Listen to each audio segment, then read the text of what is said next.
âme t'exalte, mon cœur t'adore, l'incomparable. Mon cœur s'incline au-devant de toi, je me prosterne dans ta sainte présence. Je dirai à mon âme, compte sur celui qui tient toutes choses entre ses mains. Adonai, Adonai, le Seigneur de Seigneurs, celui qui a la gestion des temps et des circonstances, celui qui contrôle les événements, celui qui ne recule devant de rien. Adonai, oui, Adonai, c'est lui mon seul Seigneur, c'est lui pour qui je vis. Il compte pour moi, il est tout pour ma vie. Le rocher des âges, celui que j'ai le plus cher et le plus précieux. Alléluia, Alléluia. Adonai, Adonai, oh oui mon âme, compte sur Adonai, le maître du temps et des circonstances. Il change le temps, il transforme le circonstance. Le Dieu de génération, dans sa main, touche nos fléchis. L'homme confesse à ses amis, car il est Adonai.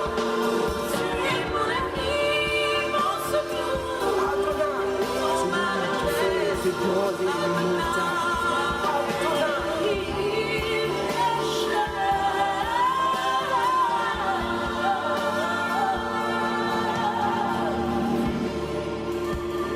Adonai, le Seigneur de toutes choses.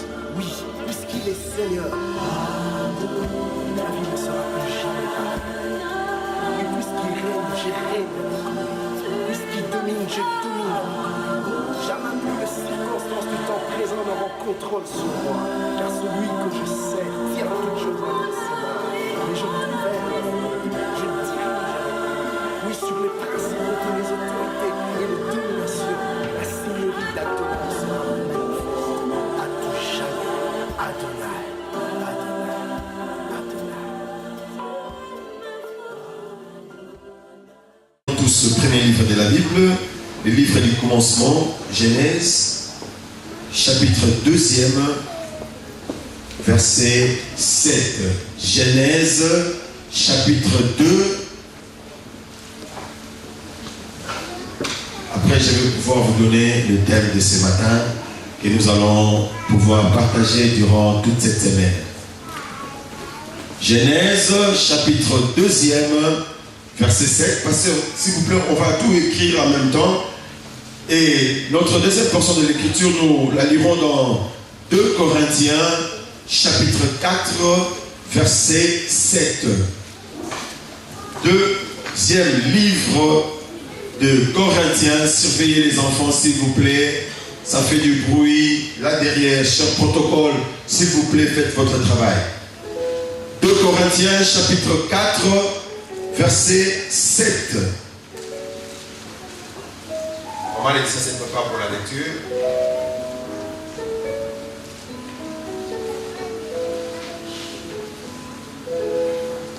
Et notre troisième portion de l'écriture se trouve dans le livre de Actes des Apôtres. Actes des Apôtres, chapitre 3, du premier verset jusqu'au 10e verset. Maman Laetitia nous lira Actes des Apôtres, chapitre 3, du premier verset jusqu'au 10e verset.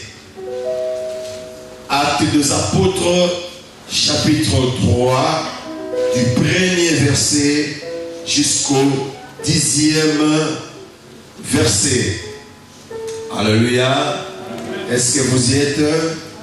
Est-ce que vous y êtes? J'attends encore, il y a des gens qui écrivent encore. Écrivez, vous allez lire à la maison, ou bien il y aura quelqu'un qui va lire pour nous. Nous allons très bien comprendre les choses. Pasteur, est-ce que tu pourras nous lire 2 Corinthiens chapitre 4, verset 7. Nous commençons la première lecture. Suivez dans vos Bibles, s'il vous plaît. J'attends que tout le monde ait au moins se fixer sur la page. C'est très important que les choses que nous allons développer tout à l'heure, vous allez aimer, Dieu vous fera du bien. Alléluia. Est-ce que vous y êtes? Bon, j'attends encore, il y a quelqu'un qui est en train de...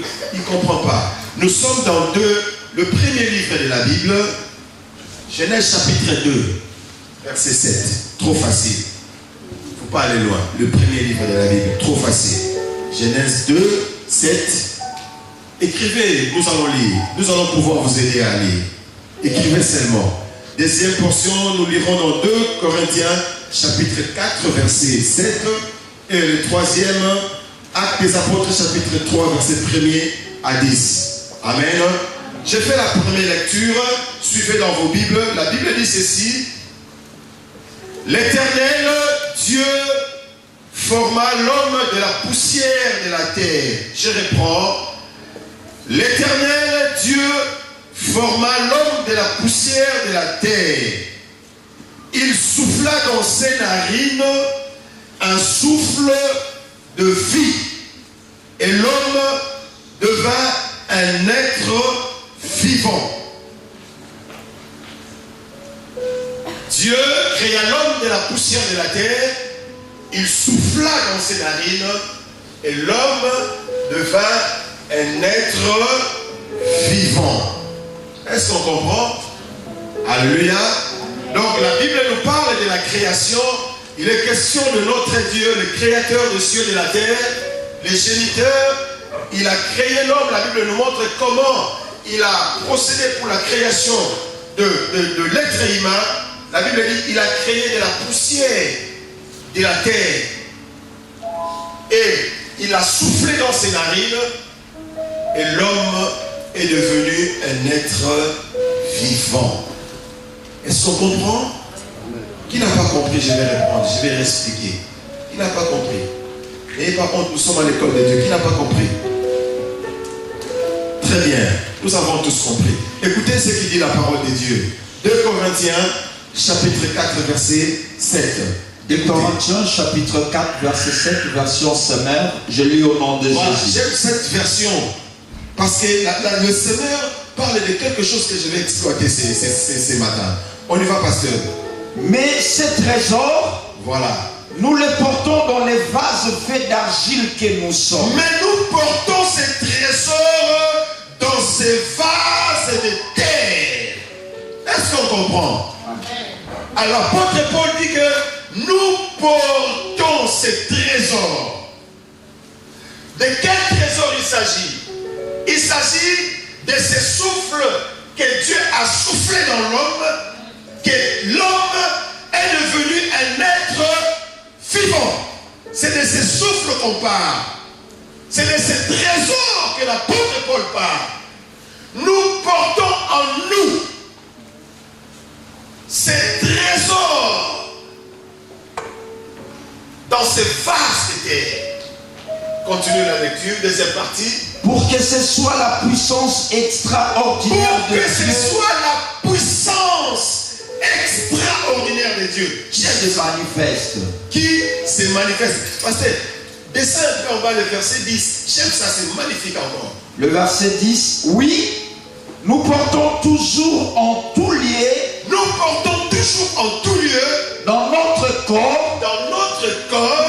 La mort de Jésus. La mort de Jésus. Afin que la vie de Jésus soit. Afin que la vie de Jésus soit elle aussi rendue manifeste par notre corps. Alléluia. Amen. Est-ce que quelqu'un d'autre peut nous lire? Quelqu'un d'autre peut lire cela? Quelqu'un d'autre peut lire cela dans la version Louis II? Qui a Louis II? Maman Laetitia, viens nous lire ça. Alléluia. C'est tellement merveilleux. Lorsque je lisais ce passage de la Bible vers 4 h du matin, je me suis mis debout, j'ai dit waouh! Nous portons ces trésors dans ces vases de terre. Vas-y. Afin que la grande puissance soit attribuée à Dieu et non pas à nous. Voici la parole de Dieu au nom de Jésus. Écoutez la parole de Dieu. C'est la parole de Dieu qui bénit. Au verset 10. Voilà. Portant toujours avec nous dans notre corps. Portons toujours en nous dans notre corps. C'est-à-dire dans nous, dans l'homme. Nous portons. Qu'est-ce que nous portons? La mort de Jésus. Nous portons la mort de Jésus-Christ. Afin que la vie de Jésus. Afin que la vie de Jésus soit aussi manifestée dans notre corps. Soit aussi manifestée dans notre vie. Alléluia. Nous portons la mort de Jésus. Vous savez bien aimé, si nous sommes là ce matin, c'est parce qu'il y a eu quelqu'un qui est mort sur la croix pour nous. C'est parce que Jésus a accepté la mort. Et la Bible dit que nous portons cette mort. Et lorsque Christ est mort, Christ n'est pas mort. Bien aimé, comme meurent tous les hommes de ce monde. Il est mort pour nous donner la vie. Alléluia. Et la Bible dira que lorsqu'il était sous la croix, il a été percé. Et la Bible dit que c'est par cette meurtrissure que nous sommes guéris.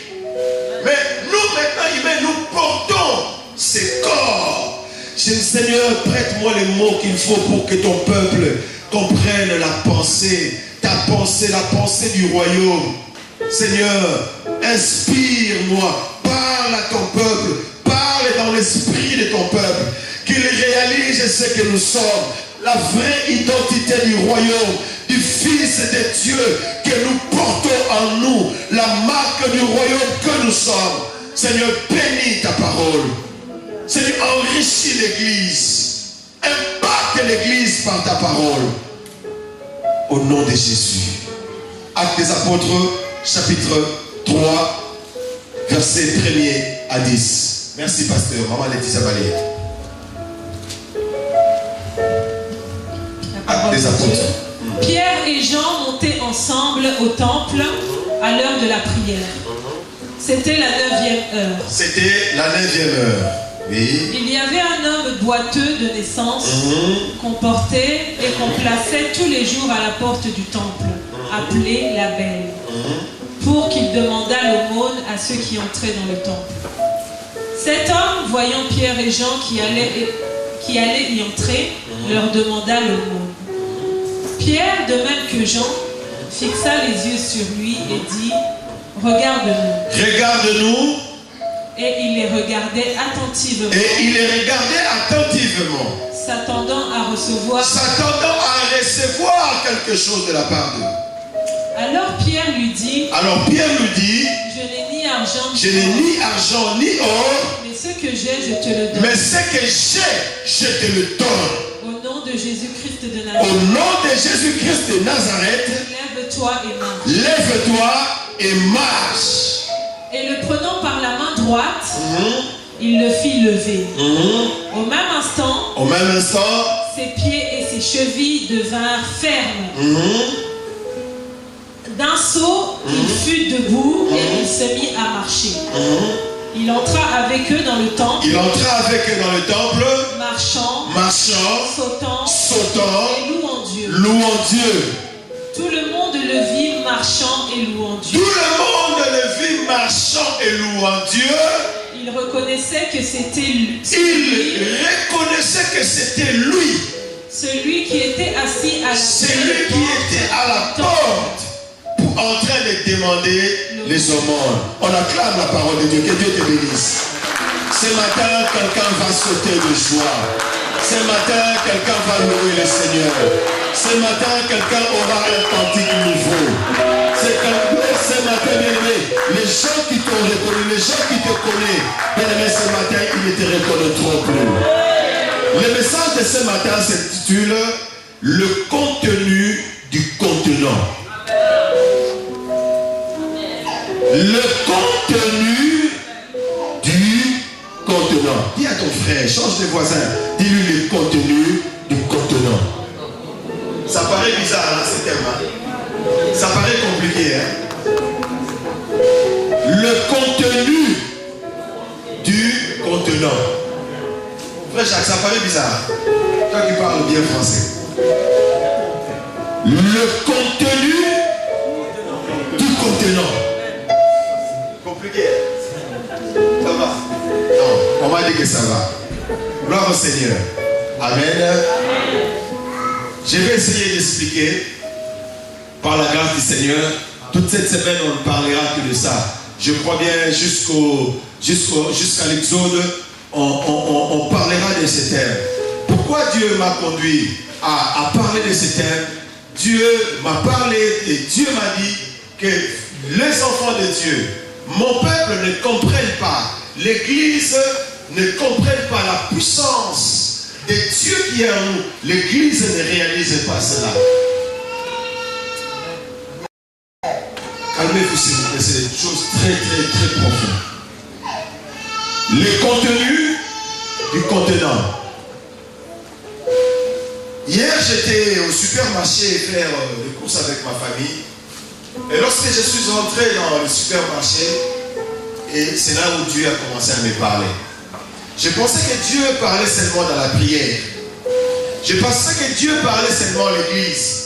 Or, Dieu n'a pas un endroit précis pour nous parler. Il peut te parler à tout moment. Dieu peut te parler en tout lieu. Alléluia. Et c'est pendant que j'étais au supermarché en train de faire mes courses, Dieu commence à me parler dans les rayons.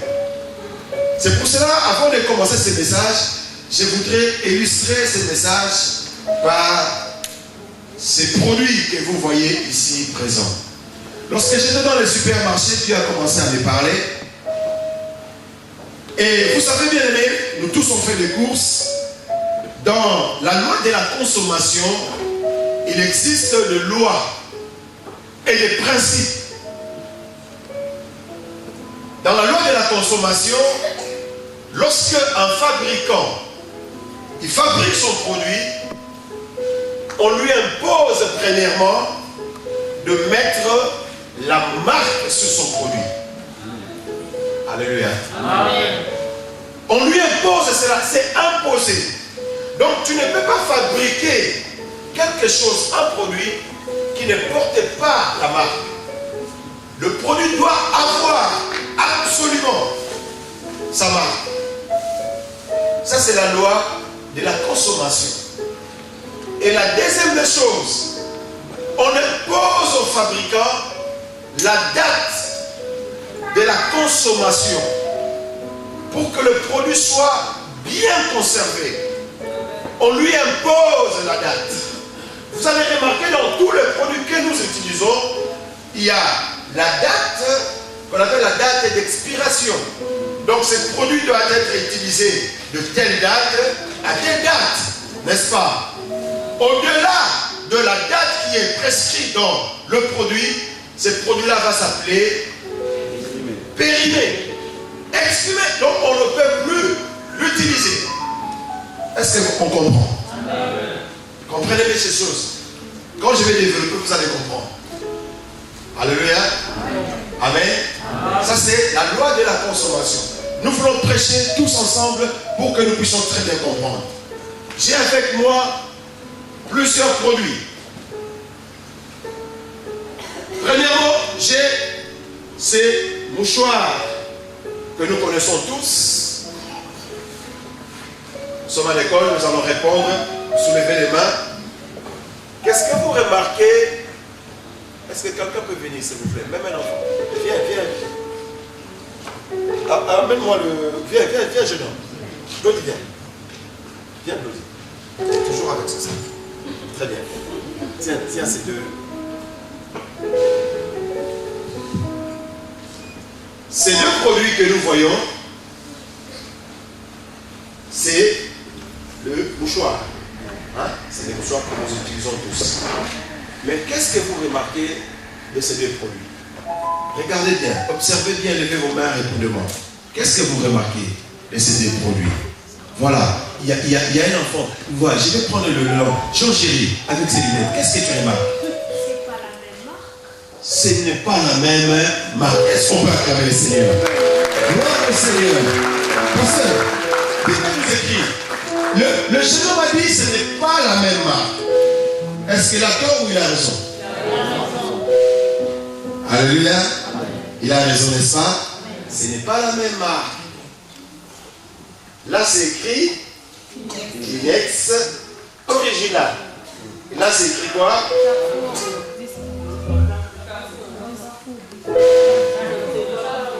Alléluia. Donc, les jeunes hommes ont très bien observé cela. Mais c'est tous des mouchoirs. Le contenu qui est dedans, c'est le même.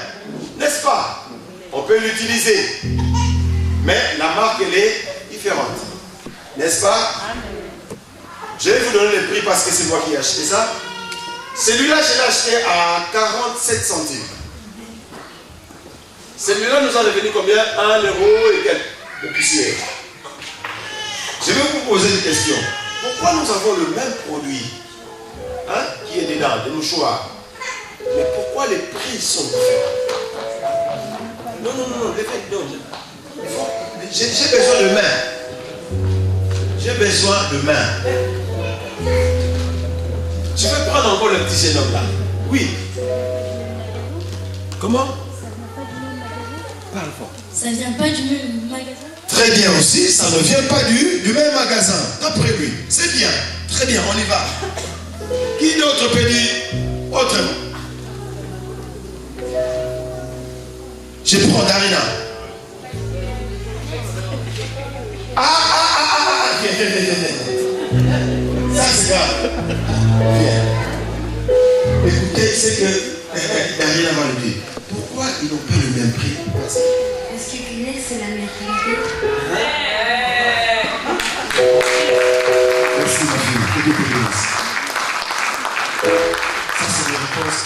Elle a dit parce que Kleenex c'est la meilleure qualité que Carrefour Discount. Pasteur, tu peux nous aider? Pas la même qualité. La qualité. Ah, j'avais besoin de ces mots. Que Dieu te bénisse, ma fille. Ils n'ont pas la même qualité. Mais le contenu est le même. Est-ce qu'on comprend? Le contenu est le même. Mais la seule chose qui différencie les deux produits, c'est... C'est quoi?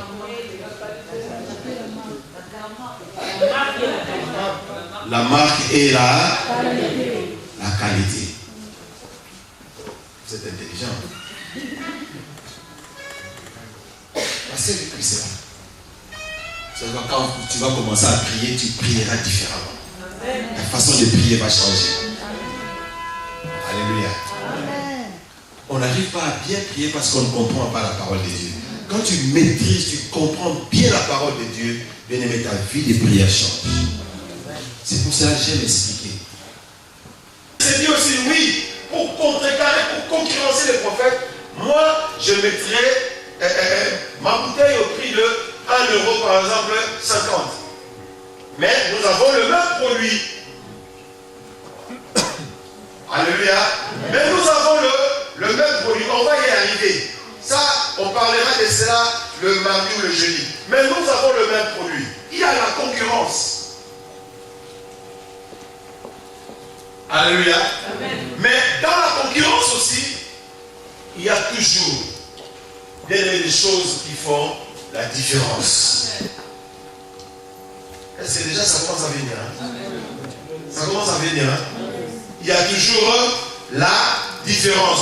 Nous parlons, bien aimé, du contenu, du contenant. Le contenu, c'est le produit qui est à l'intérieur du contenant. Je prends par exemple ces coca. Vous voyez, ces canettes de coca, il y a du produit dedans. C'est ça qu'on appelle le... Répondez-moi s'il vous plaît, pardon. Le produit, le liquide qui est dedans, c'est quoi? C'est le contenu. Le contenant, c'est l'emballage. Est-ce qu'on va écrire ça encore pour que nous puissions comprendre? Cet emballage, c'est ça qu'on appelle le contenant, qui contient la matière qui est dedans. Est-ce qu'on comprend? Alléluia. C'est-à-dire, on ne peut pas parler du contenu sans parler du contenant. Parce que pour que le contenu puisse exister, il doit exister dans le contenant, dans l'emballage. Est-ce qu'on comprend? Alléluia.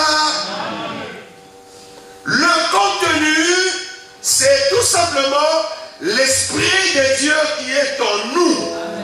Lorsque nous recevons le Seigneur Jésus-Christ dans nos vies comme notre Seigneur et Sauveur, l'Esprit de Dieu vient habiter en nous. Et nous sommes de contenants, des vases. La Bible dit que l'Esprit de Dieu habite en nous.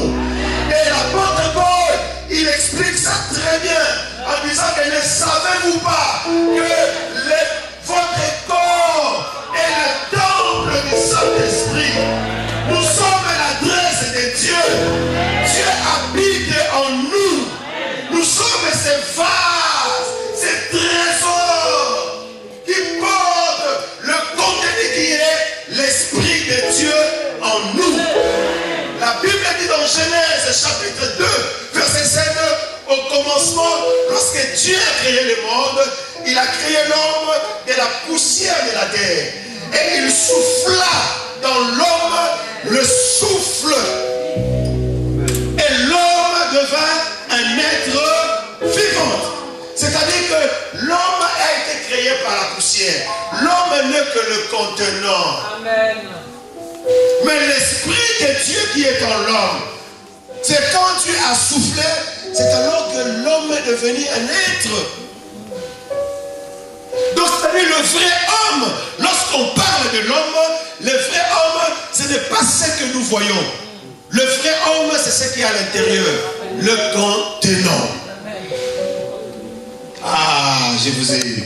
Le contenu. Je voudrais que ces deux mots, que vous fassiez attention de ces deux mots. Alléluia. Je voudrais que vous fassiez attention. Je vais vous piéger à chaque fois. Je veux que ces mots puissent rester là.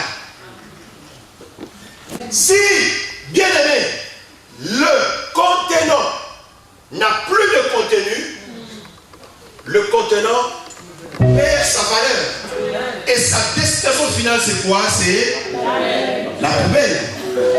Bien qu'aujourd'hui, avec l'évolution de ce monde, avec l'écologie, tout le monde veut devenir écolo.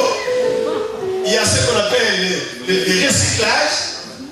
Il y a certains produits, par exemple, il y a certaines matières, le plastique, le verre, on essaie de récupérer ça pour encore refabriquer, mais nous ne sommes pas là. Hein? On laisse un peu l'écologie de côté. Mais lorsque, bien aimé, le contenu qui est dedans, dans le contenant, il n'y est plus. La destination du contenant, c'est la poubelle. On la jette. Pourquoi? Parce qu'il perd sa valeur. Il n'a plus d'importance. Raison pour laquelle, lorsque le contenu s'est séparé du contenant, lorsque l'homme s'est séparé de Dieu, l'Esprit de Dieu a quitté l'homme, l'homme a désobéi dans le jardin, le contenant a quitté le contenu, cela a créé beaucoup de dégâts dans le monde. C'est là où nous voyons aujourd'hui des maladies, nous voyons plein de mauvaises choses que nous connaissons. Pourquoi? Parce que quand Dieu a regardé le contenu, Dieu a dit, il n'y a plus rien, il n'y a plus mon esprit. Et l'homme a perdu toute sa valeur. L'homme a perdu l'autorité que Dieu lui avait remis. L'homme n'a plus de contenu. L'Esprit de Dieu qui habitait dans l'homme n'y était plus. Mais notre Dieu étant un Dieu bon, étant un Dieu d'amour, Dieu ne peut pas travailler sans le contenu. Il ne peut pas travailler sans le contenant. Et ce problème a traversé des années et des années. Puisque Dieu avait toujours l'amour de récupérer l'homme qu'il a créé, il a toujours besoin du contenant. Dieu a toujours besoin du contenant pour agir. Et cet esprit, dans les temps anciens, lorsque vous lisez dans la parole de Dieu, dans l'Ancien Testament, le contenu ou encore l'Esprit de Dieu n'habitait pas dans l'homme.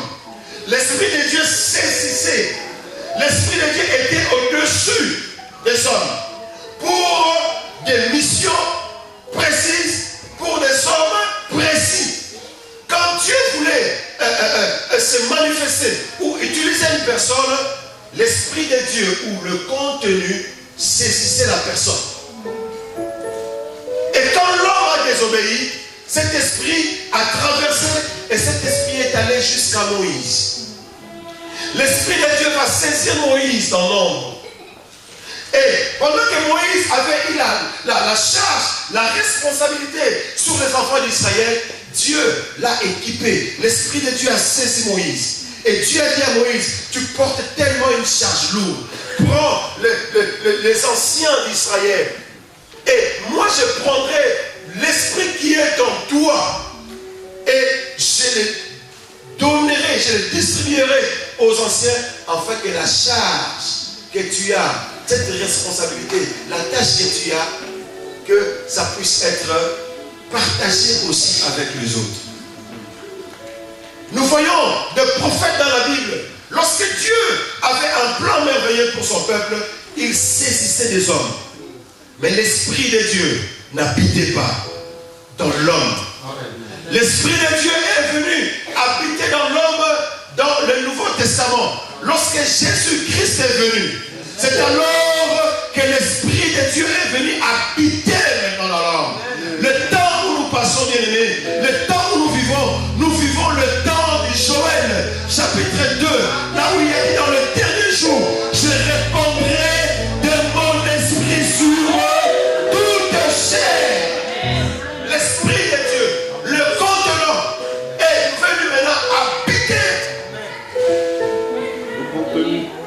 Voilà. S'il vous plaît, est-ce que nous comprenons? Est-ce qu'on comprend? Amen. Alléluia. Le contenu est venu maintenant habiter dans le contenant.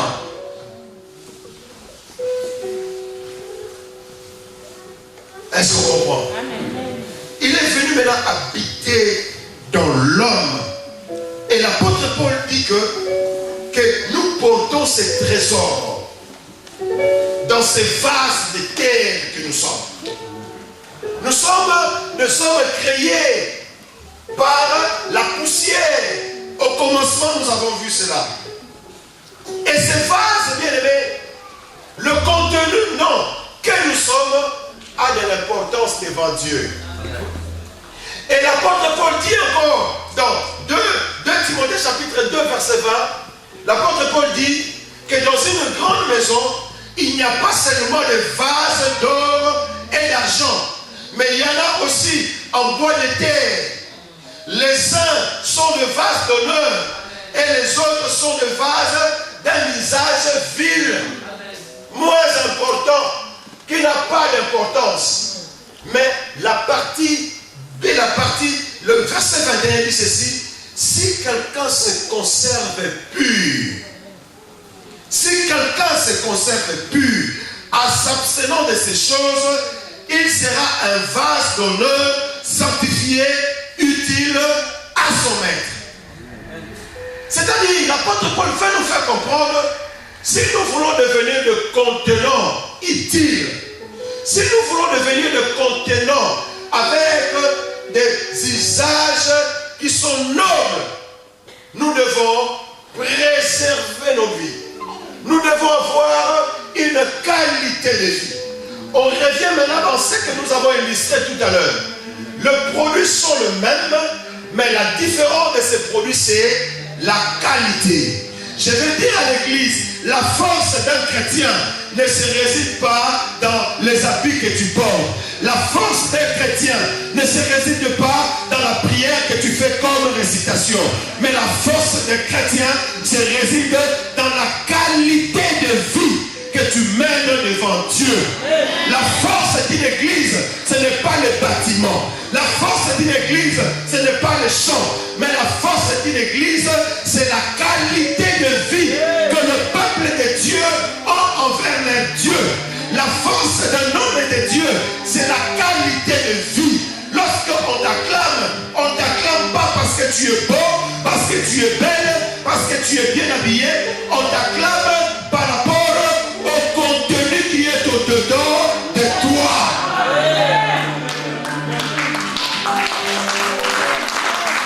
Lorsque les gens te suivent, ils ne te suivent pas. Ils suivent le contenu qui est en toi. Et toi qui portes maintenant le contenu. La Bible dit, si quelqu'un se conserve pur, si quelqu'un s'abstient de toutes ces choses, c'est-à-dire de tout ce qui ne glorifie pas Dieu, c'est alors qu'il sera un vase d'honneur. C'est-à-dire que nous avons la possibilité de devenir des vases d'honneur. Nous avons la possibilité par rapport à cette marque de vie, à cette qualité de vie que nous avons, de devenir des vases d'honneur. Peu importe, bien-aimé, on peut être plusieurs dans les marchés. On peut avoir tous les mêmes dieux. Nous avons tous le même Dieu. Nous prêchons tous le même Dieu. Mais à cause de la qualité de vie que nous menons, bien-aimé, il y aura la différence. La Bible dit, il y aura la différence entre ceux qui me servent et ceux qui ne me servent pas. Cette différence, bien-aimé, n'est pas dans les habits. Cette différence n'est pas dans de grosses voitures de type. Mais cette différence est dans la qualité de vie. Voilà là où on trouve la différence. Aujourd'hui, tout le monde répète, il y aura la différence entre ceux qui me servent et ceux qui ne me servent pas. Oh Dieu, non. Bien-aimé, cette différence est dans la qualité de vie. Quelle est la vie que tu mènes devant Dieu? C'est ça, la qualité de vie. Premièrement, c'est d'abord la qualité de vie. Et nous avons le devoir, bien-aimé, de travailler cette qualité de vie que nous avons. C'est sur ici, je suis en train de réfléchir sur un mot qu'on appelle la puissance. Et Dieu m'a conduit, et Dieu m'a fait comprendre des choses. Il m'a dit, si vous voulez la puissance, si tu veux la puissance, voilà des choses que j'exige. La qualité de vie. Et pour avoir cette qualité de vie, pour avoir cette différence, bien aimé, il y a des choses qui nous sont imposées par Dieu. Premièrement, cette vie de qualité, nous l'avons, premièrement par une vie de la sanctification. Si tu veux devenir un vase d'honneur, la première des choses, c'est la vie de la sanctification. On peut avoir le même produit. Si tu veux que ton produit, cette marque, que tout le monde puisse connaître ces marques, que tout le monde puisse se diriger vers cette marque bien-aimée, il y a la qualité de vie, la sanctification. La Bible dit recherchez la paix avec tous et la sanctification sans laquelle personne ne verra Dieu. Aujourd'hui, l'Église, nous voulons plus prêcher les bénédictions. Nous voulons plus la bénédiction matérielle. Mais nous oublions, ce qui fait la force de l'Église, c'est la qualité de vie, la vie de la sanctification, la vie de la crainte de Dieu. Quelqu'un qui ne craint pas Dieu, quelqu'un qui n'a pas une bonne qualité de vie, bien aimé, tu ne peux plaire à Dieu. Voilà pourquoi moi je suis contre ces pasteurs qui ont 35 phares, qui ont, je ne sais pas moi quoi, qui font des miracles. Moi je me suis toujours dit, bien aimé, ces miracles, les miracles qu'ils font ne viennent pas de Dieu. Je suis désolé, bien aimé. Dites-moi tout ce que vous voulez, je suis désolé, ça ne vient pas de Dieu. Comment voulez-vous que, bien aimé, une source qui est polluée, une source qui est sale, peut sortir de l'eau propre? C'est impossible. Un contenant sale qui donne de bons produits, bien aimé, c'est impossible. La qualité de vie, la vie de la sanctification premièrement. Et deuxièmement, la vie de la méditation de la parole de Dieu. Un chrétien doit toujours se nourrir de la parole de Dieu. Voilà pourquoi Dieu a dit à Josué que ce livre de la loi ne s'éloigne point de ta bouche. Médite-le jour et nuit, afin que tu les uses dans toutes tes entreprises. Amen. La vie de la méditation de la parole de Dieu. Aujourd'hui, les chrétiens n'aiment pas la parole de Dieu. Les chrétiens, c'est la louange, on va danser. Là, tout le monde est content. Tout le monde se met debout. On danse, on danse, on danse. J'étais dans une église. Pendant que j'attendais qu'on me donne la parole, on a les chants, c'était bien. On doit louer Dieu parce que nous devons louer Dieu. Les chants ont dansé, les chants ont dansé. J'ai regardé l'heure, midi 30, 13h. À 13h20, le pasteur a pris la parole. Vraiment aujourd'hui, c'était que la danse. Vous allez écouter la parole après. On doit élever Dieu, on doit prier. Mais la parole de Dieu doit prendre la première place dans la vie des enfants de Dieu. Parce que c'est la parole qui transforme, c'est la parole qui guérit. La Bible dit dans l'Être détresse, il a envoyé sa parole et sa parole est guérie. Comment veux-tu que le peuple puisse servir Dieu sans la parole de Dieu? Impossible. La vie de la méditation de la parole de Dieu. Et troisièmement, pour avoir cette vie de qualité, la prière. Nous devons être des hommes et des femmes qui prient Dieu constamment dans notre vie pour que nous puissions garder cette qualité, cette marque, pour que nous puissions conserver le contenu qui est dans le contenant. Nous devons avoir la vie de prière. Quelqu'un qui prie, qui s'approche de Dieu, c'est celui-là qui se dit que non, je veux m'approcher de Dieu. Il faut éviter ça. Et dans la prière, bien aimé, dans la prière, Dieu te transforme. Dans la prière, Dieu te donne des capacités que tu n'as pas. Dans la prière, bien aimé, Dieu te donne des choses que le monde ne peut pas te donner. Dans la prière, Dieu te donne des informations que tu ne peux avoir dans ce monde. Vous savez, bien aimé, dans le domaine de l'information, nous avons deux choses. Il y a des informations que tu peux avoir facilement, que tu peux apprendre de quelqu'un. Mais il y a des informations où il faut aller sur place. Il faut être là pour apprendre, pour écouter toi-même de tes propres oreilles. Lorsque tu regardes la télé, tu as des informations. Tu sais les choses qui se sont passées en Chine, qui se sont passées je ne sais pas moi où. Parce que tu es informé par la télé. Alléluia. Mais il y a des informations, bien aimées, que tu n'auras nulle part. Même par la télé, même pas par moi, ton pasteur.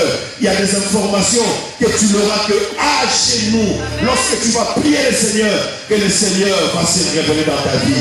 Dieu voulait révéler au monde des choses qui allaient arriver. Mais Dieu regardait à qui transmettre ces choses. La Bible dit, un jour le roi Nabuchodonosor, il était dans son chevet, il dormait, il fait un rêve, il voit un statue et une pierre sortit le secours d'aucune main, frappait cette statue. Il appela tous ses magiciens en disant, révélez-moi, qu'est-ce que cela veut dire? Tous les magiciens, personne ne pouvait expliquer ces songes au roi. On appelait un jeune qui priait 3 fois par jour, un jeune qui avait une vie de qualité, appelé Daniel. Lorsqu'on l'appelle, on appelle Daniel. Le roi dit, j'ai fait un songe. Écoutez la réponse de Daniel. J'irai chercher mon Dieu. C'est lui qui donne des informations que le monde ne peut donner. Toi qui cherches, qu'est-ce que Dieu veut me dire? Pourquoi je rêve ça et ça? Tu ne comprends pas. Va à la montagne. Va chercher Dieu. Dieu te donnera des informations que tu n'as pas. Amen.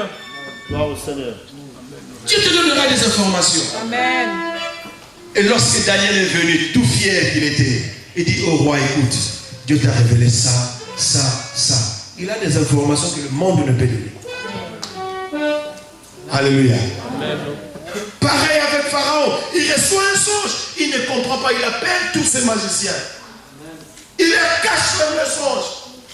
Il dit, dites-moi ce que j'ai rêvé. Oh, roi, vis éternellement. Il dit non. Mais il y a quelqu'un qui se dit, nous connaissons un jeune hébreu. Il est dans la prison.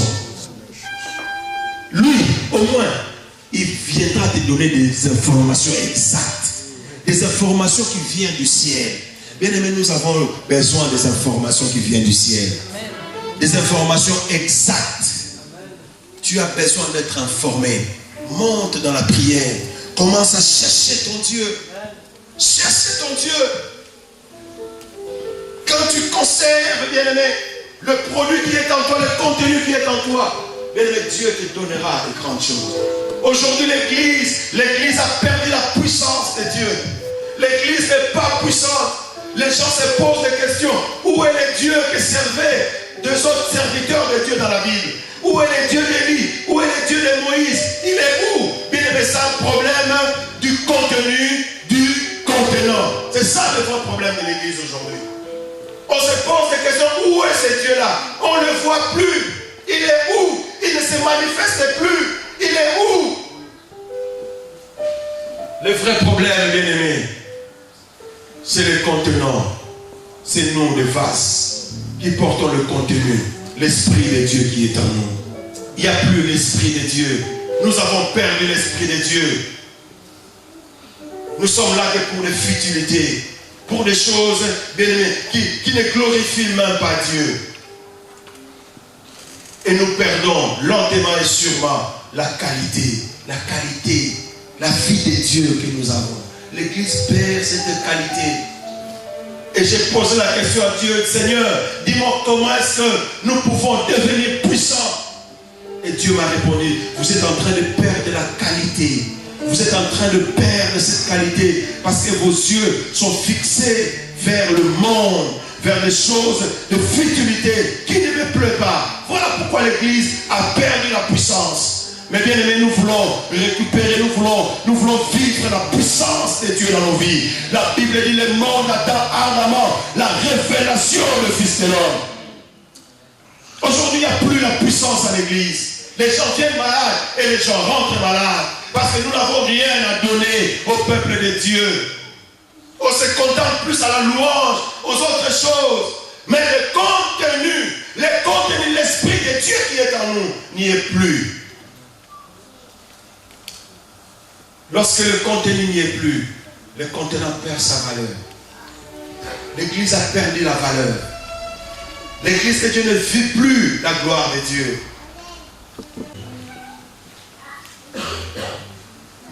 Où est la force de l'Église aujourd'hui? Où est le contenu de Dieu? Où est-ce que nous avons mis le contenu de Dieu? L'Église reprendra sa force que lorsque le contenu qui est en nous, lorsque nous allons conserver le contenu qui est en nous. L'Église du tabernacle prendra de l'ampleur lorsque le contenu qui est en nous, le contenant, lorsque nous allons le conserver en menant une vie de sanctification, c'est alors que le monde reconnaîtra que nous sommes de Dieu, que nous sommes les enfants de Dieu. C'est alors que le monde reconnaîtra que là-bas à Vitry, à tel endroit, il y a des gens qui prient le Seigneur. Pourquoi les gens aujourd'hui, bien aimés, ne veulent plus prier? Aujourd'hui, bien aimés, les gens, ils ont même du mal à croire aux choses de Dieu. Parce que nous avons perdu la qualité. La qualité, cette vie de qualité que nous avons. J'ai béni le Seigneur, ma fille m'a dit, ils n'ont pas la même qualité de deux produits. Mais nous avons tous l'Esprit de Dieu. Mais nous prions tous le même Dieu. Bien aimé, l'heure est arrivée où nous devons faire la différence dans les choses de Dieu. Amen. Serviteur de Dieu, tu dois marquer la différence. Ça, c'est le temps de la différence.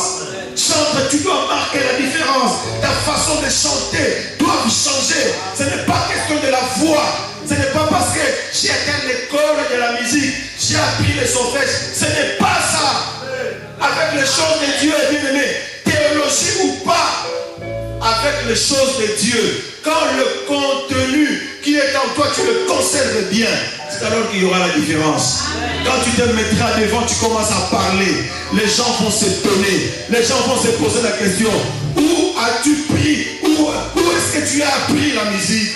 Où est-ce que tu as appris à prêcher? C'est parce qu'il y a le contenu de Dieu qui est en toi, l'Esprit de Dieu qui coule en toi. Ça, c'est l'œuvre de l'Esprit de Dieu. Chers frères et sœurs, réveille-toi.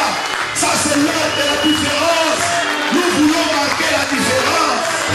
Mais tu vas dans une entreprise, là où on ne reçoit pas des gens, là où on n'embauche plus, quand le contenu de Dieu qui est en toi, l'Esprit de Dieu qui est en toi, c'est alors que tu marqueras la différence.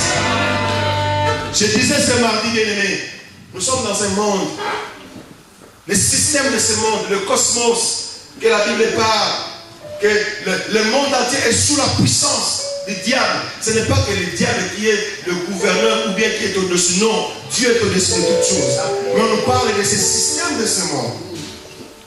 Le système de ce monde, bien aimé, le monde actuel, il n'y a que deux choses dans ce monde actuel.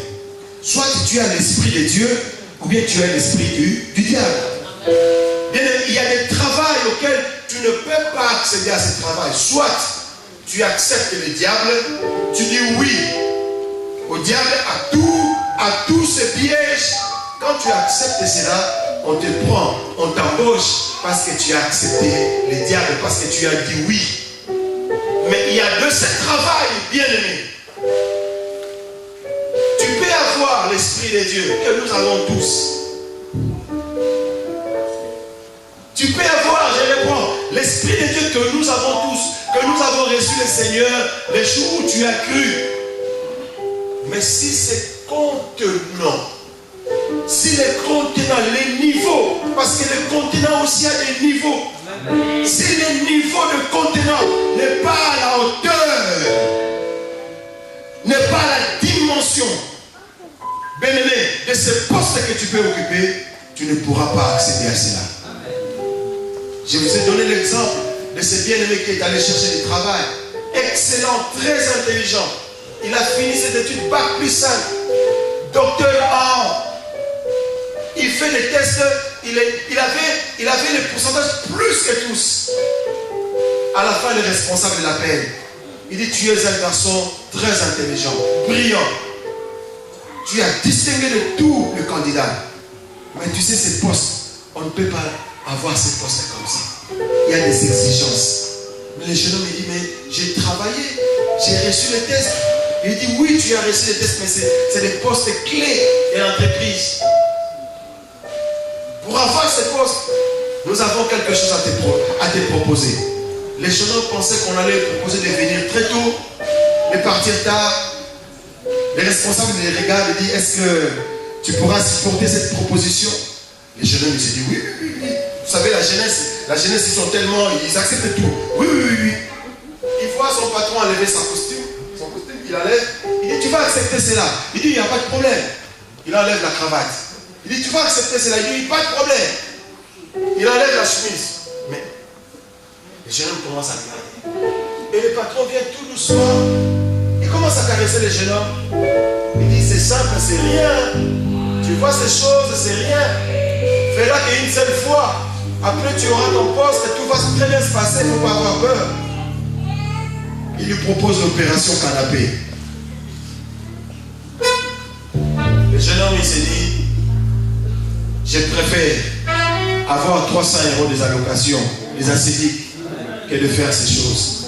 Le jeune homme est parti en courant. Il est allé voir sa mère: maman, on m'a proposé l'opération canapé. Sa mère dit: hey, n'essaye même pas. Ça, c'est le monde actuel. Il y a même des marchés pour les entrepreneurs. D'ailleurs, Dieu m'a dit: il faut que je reprenne les réunions des entrepreneurs. Je dois commencer à prier pour vous. Il y a des marchés dans ce monde. Mais tu ne peux accéder à cela si tu n'as pas l'Esprit de Dieu. Tu ne peux pas. Tu peux être bon, brillant, tu travailles très bien. On connaît la société, il est très bien. On va te proposer, il y a des choses qu'on va te proposer. Pourquoi? Vous savez, bien aimé, les gens croient que les diables, les 666, il viendra lorsque Christ viendra. Non, les diables est déjà en train d'opérer. Vous attendez les diables? Non, il est déjà là, il opère. La marque de la bête, elle est déjà là. Les diables est en train déjà de distribuer cette marque. Et beaucoup de gens ont déjà cette marque, sans le savoir. Mais lorsque nous avons l'Esprit de Dieu, je parle bien de l'Esprit de Dieu, l'Esprit de la différence, l'Esprit de mon Dieu. Lorsque vous avez l'Esprit de Dieu, bien-aimé, vous ferez la différence. Lorsque vous menez une vie de qualité, une vie de prière, une vie de la sanctification, une vie, bien-aimé, d'intimité avec Dieu, c'est alors que vous allez franchir toutes les barrières que le diable peut mettre dans votre chemin. Vous allez franchir tous ces portes. Je vous ai donné l'exemple, bien aimé, de ce jeune homme très intelligent à l'université. Pendant que le professeur avait dit à tous les étudiants: voilà les codes. Vous devez avoir ces codes pour réussir. Le professeur, lui-même étant un occultiste, il a conduit tous les étudiants dans sa loge. Mais il y avait un étudiant qui craignait Dieu, qui avait la marque de qualité, une vie de qualité, une vie d'intimité avec Dieu. Lui, il était en prière pendant la période d'examen. Il priait son Dieu: Seigneur, fais-moi grâce, donne-moi l'intelligence. Les jours de l'examen, c'est lui qui a fini le plus tôt que tous. 25 minutes, il a déjà fini. Il ramène sa feuille. Le professeur s'est dit non, c'est pas possible. Le professeur, il regarde la feuille comme ça, il lui dit non, d'où vient cette intelligence? Il appelle l'étudiant. L'étudiant, très sage qu'il était. Le professeur lui pose la question, es-tu de quelle loge? L'étudiant saisi par l'Esprit de Dieu, il lui dit, je suis de loge de la tribu de Juda. Je suis une loge de la tribu de Juda. Le professeur, bouleversé, s'est dit, non, je vais apprendre cet ordre. Et l'étudiant commence à lui expliquer la personne de Jésus. Et le professeur à la fin dit, saisis bien ton Jésus là. Marche avec ton Jésus là. Il est trop fort. En réalité, tu ne pourras pas réussir à cet examen. Le contenu, l'Esprit de Dieu qui est en nous. Bien-aimés, nous devons la conserver. La seule chose qui fera la différence de ta vie, bien-aimé, c'est lorsque tu conserves le contenu qui est en toi. Le problème de ta vie n'obéira pas, bien-aimé, ne fléchira pas, bien-aimé, à ce niveau de vie que tu mènes. Non, le problème de ta vie, les difficultés, les soucis de ta vie obéira que lorsque tu conserveras le contenu qui est en toi. Les démons obéiront que, bien aimé, le contenu qui est en toi, lorsqu'elle est conservée, c'est alors que les démons obéiront à cela. Rappelez-vous le fils de Séva. Paul, il a chassé les démons. Les démons ont obéi à Paul. Jésus a chassé les démons. Les démons ont obéi à Jésus. Mais il est arrivé un jour où le fils de Séva, il voulait aussi faire cette aventure de chasser l'ennemi. Il commence à chasser l'ennemi au nom de Jésus. Au nom de Jésus, le diable lui regarde. Il dit, vous qui êtes-vous? Vous, qui êtes-vous? Je ne vous connais pas. Je connais Paul, qui sert le Seigneur dans l'intégrité. Je le connais. Je connais Jésus. Mais et vous, qui êtes-vous? Combien de fois aujourd'hui nous chassons les démons à l'église, au point même de pousser les gens jusqu'à faire tomber les gens. Quand les gens ne tombent pas, les pasteurs ne sont pas contents. Aujourd'hui, quand les gens tombent à l'église, il y avait la puissance. Qui vous dit que les gens tombent seulement quand il y a la puissance? C'est faux et archi faux. Arrêtez cet évangile-là de pousser les gens. Non. La parole de Dieu elle-même, elle est puissante, la parole. Les gens veulent la puissance que lorsque les gens tombent. Et surtout les jeunes sœurs, comme ils ont l'habitude, ils ont cette habitude de tomber. Des fois, ils tombent pour rien, les jeunes sœurs. Dieu m'a touché aujourd'hui. Qui te dit que si tu tombes, Dieu t'a touché? Non. Le fait de tomber n'est pas forcément que tu étais tout. Non, bien aimé. Arrêtons cela. Mais nous avons besoin, bien aimé, de la puissance de Dieu. C'est le contenu qui est en nous qui fera la différence dans ce monde. Peu importe, bien aimé, la concurrence qu'il peut y avoir dans les marchés. Mais lorsque le contenu qui est en toi, lorsque tu es le contenant qui a de la valeur devant Dieu, c'est alors que Dieu te fera la différence. Et c'est cette différence-là que nous voulons dans cette église. Alléluia. C'est cette différence que nous voulons dans cette église. La Bible nous raconte cette très belle histoire de Pierre et de Jean qui partaient au temple. La Bible dit ils partaient tous les jours au temple pour prier.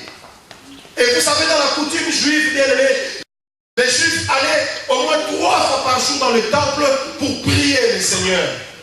Et David, en parlant de sa dévotion, dans Psaume 55, je crois bien verset 18, il dit, le matin et le soir et l'après-midi, je me donne à Dieu, je prie à Dieu, et il écoute ma prière. Il explique sa dévotion. Il se dit, tous les jours, je vais au temple pour prier Dieu. Et c'était comme ça la coutume juive. Les gens partaient au temple pour prier le Seigneur. Et la Bible nous parle, c'était à peu près la 9e heure. La 9e heure qui veut tout simplement représenter, c'était vers 14h et 15h de l'après-midi. Pendant que tout le monde allait se diriger au temple pour prier Dieu, puisque c'était la coutume, la Bible nous dit qu'il y avait un homme, boiteux de naissance, qui était devant la porte en train de demander les aumônes. Donne-moi, donne-moi. Tout le monde voyait cet homme, comment il venait. Tous les jours, sa famille l'amenait devant la porte pour demander. Et je suis sûr que le sacrificateur aussi voyait cet homme. Il venait, mais il rentrait tel qu'il est venu tous les jours. Pendant qu'il venait à Aoussa, dans le temple. Le temple qui est censé, lorsqu'on a des problèmes, la Bible dit, lorsque vous avez des problèmes, allez voir les hommes de Dieu qui prient pour vous. Allez à l'église. Lorsqu'on vient à l'église, n'est-ce pas, qu'on vient pour chercher la solution de nos problèmes. Lorsqu'on vient à l'église, n'est-ce pas, qu'on vient pour contempler la gloire de Dieu. Mais cet homme allait au temple, la Bible dit, tous les jours. Donc c'est-à-dire quelqu'un qui vient à l'église, je le vois tous les jours avec des problèmes, et tous les jours je lui dis, que Dieu te bénisse, rentre en paix. C'est ça l'image de l'église d'aujourd'hui. L'image de l'église d'aujourd'hui, c'est ça. Les gens viennent tel qu'il est venu. Et j'ai béni le Seigneur. Lorsqu'on a commencé le culte, la personne qui modérait l'a dit, aujourd'hui, nous ne rentrerons pas tel que nous sommes venus. J'ai dit, merci Seigneur. Gloire au Seigneur. Cette personne venait tous les jours, pareil. Et quand l'église finissait, on lui disait certainement que Dieu te bénisse, tu as écouté la parole de Dieu. Il rentrait tel qu'il est venu. Mais bien aimé, la Bible dit qu'un jour, Pierre, avec son frère, il partait aussi, et aussi pour prier le Seigneur. Et lorsqu'ils sont arrivés au temple, ils voient cet homme demander les aumônes. Comme d'habitude, donnez-moi, donnez-moi, donnez-moi. Il y avait des sacrificateurs dans les temples. Tout le monde était là. Ils priaient le bon Dieu. Aujourd'hui, on vient à l'église. Tout le monde, nous prions Dieu. Beaucoup de pasteurs, beaucoup de prédicateurs. Bien aimés, nous prions tous Dieu. Nous prêchons tous la même parole. Mais bien aimés dans le Seigneur, ces deux hommes, ils avaient en eux le contenu. Ils avaient le contenu, l'esprit de Dieu qui était en eux. Et lorsqu'il arrivait devant la porte, cette personne a demandé à Pierre et à Jean, est-ce que tu peux nous donner? Tu peux nous donner? Tu peux me donner? Pierre et Jean, ils regardent la personne. Il dit, nous n'avons rien à te donner. Nous n'avons ni argent, nous n'avons ni or à te donner. Nous n'avons absolument rien à te donner. Mais nous avons quelque chose à te donner. Nous avons quelque chose à te donner. Le contenu qui était en eux. La chose de Dieu qui était en eux. Pendant que les prédicateurs étaient dans ce temple, ils voyaient aussi cette personne. Mais Pierre, il prend la parole. Ce n'est pas Jean qui a pris la parole, mais c'est Pierre qui prend la parole. Bien-aimé dans le Seigneur, qu'est-ce que je veux dire par là? Je veux dire que bien-aimé, tu dois laisser ton frère dans son couloir. Dans les choses de Dieu, il y a des particularités. Tous nous servons le même Dieu. Tous nous avons le même esprit. Mais nous avons des particularités. Nous avons des choses différentes. Le pasteur Joël peut prêcher. Moi aussi je vais prêcher. Mais il y a une chose qui fera là, la différence. On peut lire tous la même parole de Dieu, la même Bible. Mais bien aimé, la façon dont le Seigneur se révèle dans ma vie, elle est différente. Laisse ton frère dans son couloir. C'est pour cela que j'ai toujours dit, bien aimé, il y a des sujets auxquels il y a des sujets auxquels je peux vous le parler par la connaissance que j'ai de la parole de Dieu. Mais il y a des sujets où je recule, je dis, pasteur Joël, ça ce n'est pas mon domaine. Ça t'écoute quoi? Aujourd'hui, nous les hommes de Dieu, on est tellement désorgueillés aujourd'hui. Ça t'écoute quoi? J'ai appris dans une église, le pasteur il prêche lui-même du 31 décembre, au 31 décembre prochain. Soyons logiques. Dieu ne se révèle pas seulement dans ma vie, non. Dieu peut se révéler même dans la personne qui est là derrière. Alléluia. Amen. Alléluia. Amen. Mais oui, c'est ça Dieu. Laissez les gens prêcher la parole de Dieu. Laissez les frères et sœurs venir. Quand Dieu te met une pensée, il me vient, on va partager cela. Si cela plaît à Dieu, on te laisse la parole. Tu lui prêches la parole de Dieu. Les serviteurs qui ne prêchent jamais. Oh, l'apôtre Paul a dit à Timothée, exerce le don que tu as reçu par l'imposition de main. Un don doit être exercé. Pourquoi tu laisses les gens 20 mois sans prêcher? Tu n'auras pas une église puissante. Alléluia. Il faut que les gens prêchent beaucoup. Et lorsque je m'assois, j'écoute les gens prêcher, c'est alors que je suis aussi inspiré. Vous savez, ce genre de message, je l'ai eu lorsque lui prêchait. Quand il prêche, mon esprit tac. Dieu me dit les choses, j'écris. Et lorsque je sors des thèmes, on me demande où est-ce que tu as eu ces thèmes. Pourquoi? Parce qu'il y a l'autre personne qui a prêché. C'est-à-dire que ça ne vient pas de moi, mais nous faisons l'œuvre de la complémentarité. On se complète. Laisse ton frère dans son couloir. Papa, laisse-moi dans mon couloir.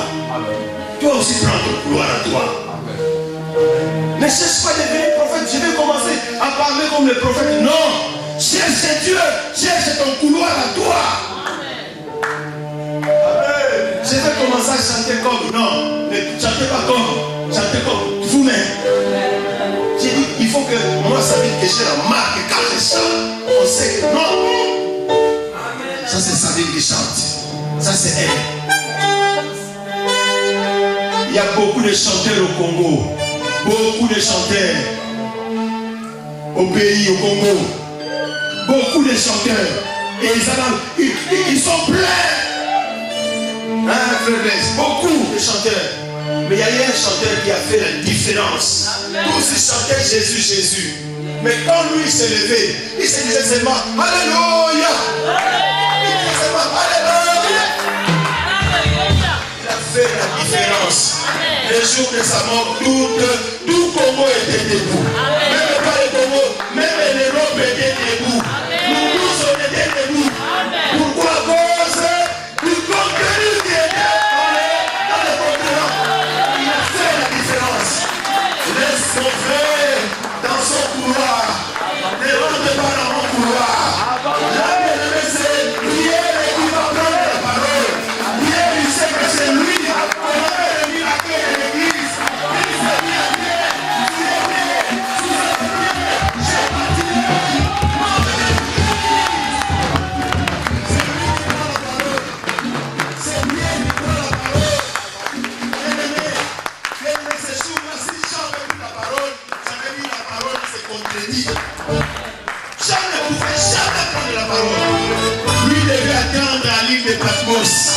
C'est là où lui devait attendre les choses à venir.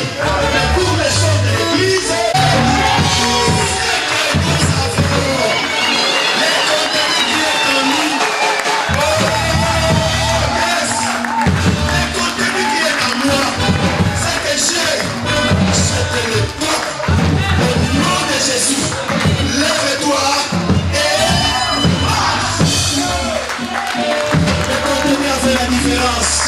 La Bible dit à l'instant, la Bible parle de l'instant, du présent, à l'instant, c'est cheville, c'est affairé, c'est cheville de bien fort, cette personne se plaît, il commence à sauter, il va nous laisser, pour dire que voici, l'espoir, j'étais porteur, que je marche. Au nom de Jésus, je vais déclarer ma sacerdoce. Aujourd'hui, tu vas marcher au nom de Jésus. C'est ce que nous allons prier. On va continuer le marche. Oh, Amen. Amen.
changé d'identité. Cet homme a changé. Sa vie a changé. Bien-aimé, Dieu peut changer ta vie ce matin. Dieu peut changer ta vie ce matin. Dieu peut te donner une nouvelle identité ce matin. On t'a connu boiteux. Tu venais au temple, tu pleurais, tu demandais. Mais maintenant l'heure est arrivée où tu dois te lever. Tu dois dire qu'il y a un Dieu puissant. Lève tes mains, commence à remercier le Seigneur pour sa grâce. Lève tes mains, commence à remercier le Seigneur. Premièrement, remercie le Seigneur. Dis merci à Dieu. Parce que Dieu va te lever ce matin. Dieu va te faire grâce ce matin. Oh, le Daya Bobo, Shekanababa. Shandarababa, Shikanababa. Shandarababa, Rendo Yakanababa. Kere Forebo, Renda Baba. Kere Forebo, Baba. Shandarababa. Kere Forebo,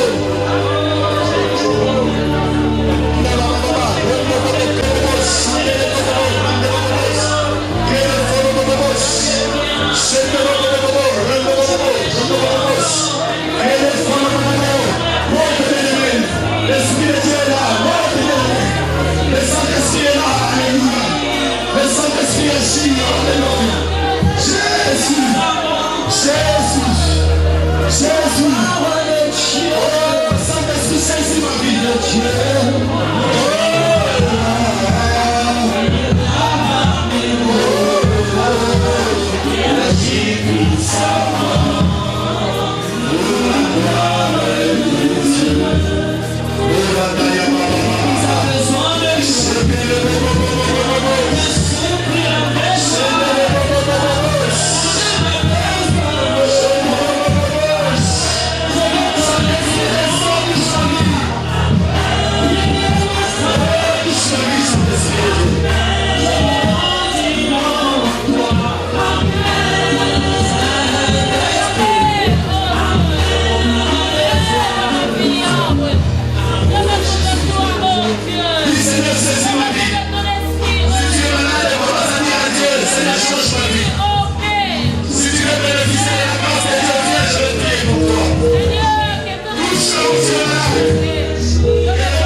Seigneur, nous avons besoin de toi, Seigneur.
Répands ton esprit dans nos vies.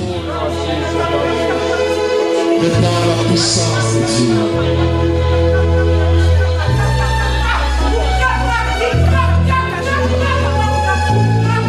Répands la puissance de Dieu.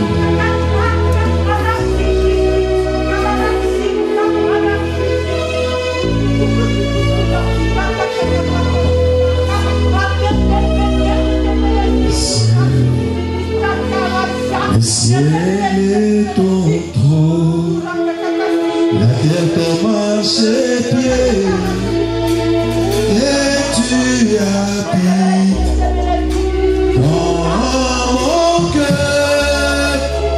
Quel privilège de voir un grand Dieu.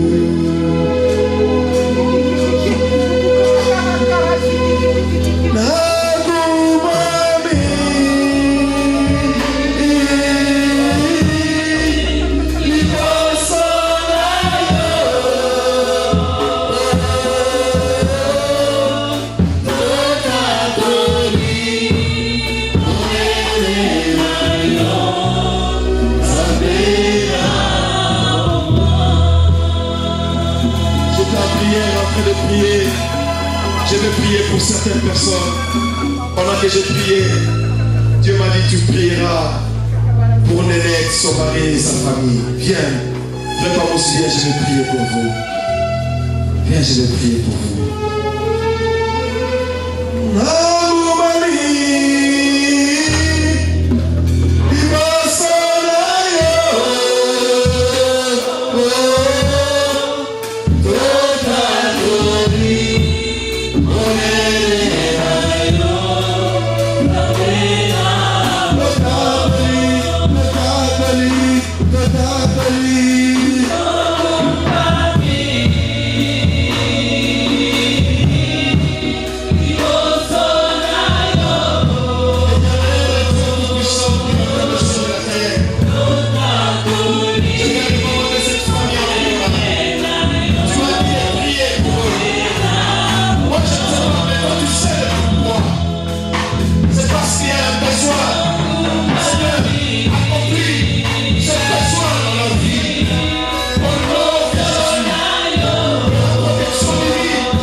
tu prieras pour la sœur Idarine ainsi que son mari.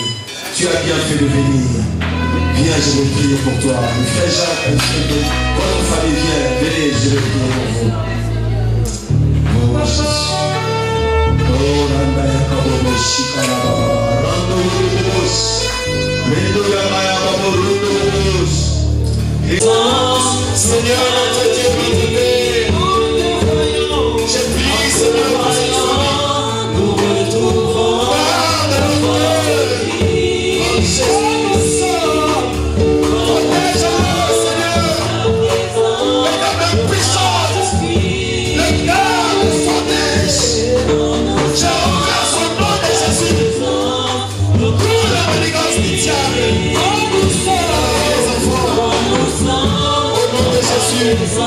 Seigneur, garde ces enfants.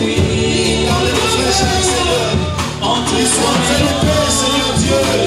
Mais ta louée, mais ta main puissante. Au nom de Jésus, je vous bénis. Que mon Dieu vous bénisse. Et qu'il marche avec vous.